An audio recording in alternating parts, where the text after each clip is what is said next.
Greetings to all, and welcome to Tahiti Monday. I am Shenanigans, and in this series of This Is How I Do It, I am going over Counter-Strike Source's The Hidden. This video will be about Iris member techniques for the improving.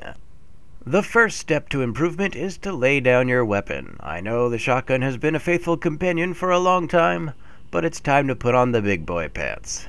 So wipe away that solitary tear and pick up your new power weapon, the assault rifle. The P90 can also be used, but in my opinion, the trade-off of firepower for refire rate just doesn't quite break even. When it comes to this game, I find that spray and pray doesn't quite match up to a few carefully placed shots. First, let's increase the variety of paths you can take. For this, you'll need to crouch jump. When you crouch jump, you don't want to crouch immediately after jumping.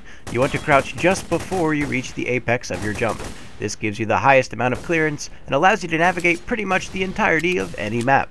You can also use this technique to jump from high place to high place, reducing Subject 617's advantage over you. The higher you are, the harder you are to kill.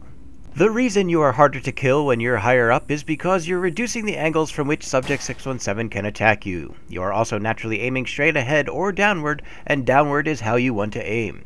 Even when low on the ground, you still want to aim slightly down, especially if you're using the shotgun. So many novice players don't aim down, allowing even the most novice of Subject 617 players to kill them. The reason you want to aim down is because a lot of Subject 617 players will crouch. Another way to counteract this crouching is to crouch yourself. If you find yourself in an open area or another disadvantageous position, crouching reduces your hitbox by half and puts you eye level with even the sneakiest of players. Another way to handle a poor position is to crouch jump.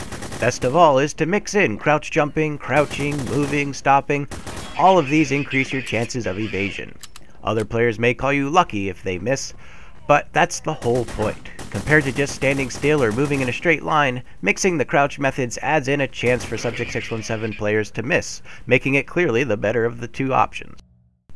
Another trick Subject 617 players will utilize is bouncing around you from multiple angles. If you are hit by a Subject 617 that you didn't see, reactively doing a 180 and shooting can be surprisingly effective. When going against more skilled Subject 617 players, 90-degree turns tend to work a little bit better. The reason the 180 and 90-degree turns work is because they are based on a very good tactic. This tactic is predicting and leading the movements of Subject 617. When Subject 617 pounces, it is usually in a straight or slowly curving line. You can use this to your advantage by aiming where the pounce will end, as Subject 617 won't be able to escape landing in your line of fire. It takes a good eye and fast reaction, but a little practice can hone this skill quickly. To aid your ability of predicting Subject 617's movements, try rationing out your fire. Between the muzzle flashes and recoils, your vision gets fairly obstructed while shooting.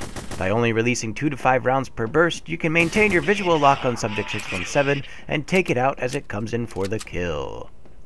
Honing these skills will cause other players to start viewing you as a significant threat.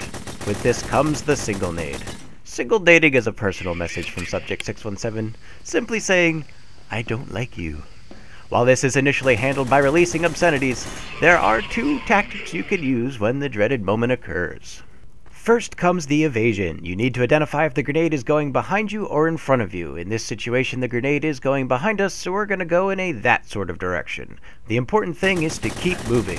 Grenades also blur your vision, so you need to be mindful of your surroundings. Getting stuck on an object or falling off of the map only makes the situation worse. The second option is the Honey Badger option. This is when you've located Subject 617, but you are unable to escape the grenade.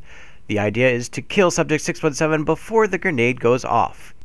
Usually, Subject 617 has to stop to accurately aim their grenade. This gives you an opportunity to open fire on a still target.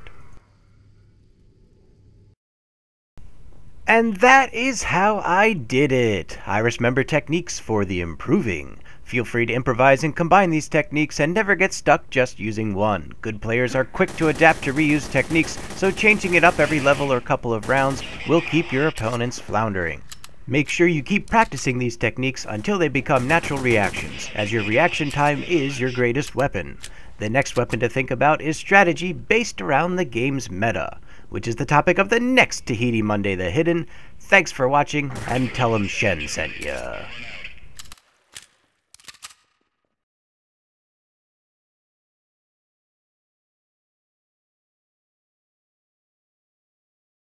Running around, running around. Where could the hidden be? That's just a boy. What the? What? What? What is this? Oh god, oh god, I'm stuck. What? Where did it go? It's gone! It's gone!